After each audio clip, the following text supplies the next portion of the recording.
यह है पानी के ऊपर बना हुआ एक इस्लामी गांव, जहां हर घर, मस्जिद और बाजार समुद्र के ऊपर मौजूद है, जहां घरों के नीचे लहरें बहती हैं और अजान की आवाज़ समुद्र के पानियों पर गूंजती है।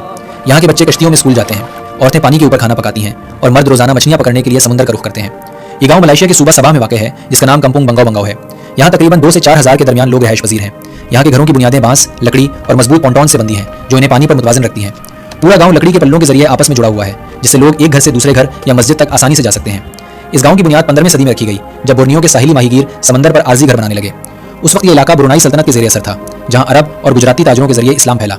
वक्त के साथ ये आरजी ठिकाने मुस्तकिल मकानात बन गए और यूं समंदर के ऊपर एक मुस्तकिल इस्लामी कम्युनिटी वजूद में आ गई। यहाँ की ज़िंदगी निहायत सादा है। यहाँ के लोग रोजाना कश्तियों में समंदर का रुख करते हैं, जहाँ वो मछलियाँ पकड़ते हैं या साहिली तिजारत के जरिए अपना गुजारा करते हैं। गाँव में हर कोई एक दूसरे के साथ जुड़ा हुआ है। अगर किसी के घर की मुरम्मत की जरूरत हो तो पूरा मोहल्ला मदद के लिए आ जाता है। यही बाहमी ताउन इस कम्युनिटी की सबसे बड़ी ताकत है।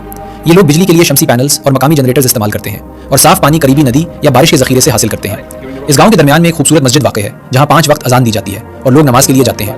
रमजान के महीने में इज्तिमाई इफ्तार का मंजर रूह को छू लेता है। इनकी सकाफत सादगी, एहतराम और ताउन पर मबनी है।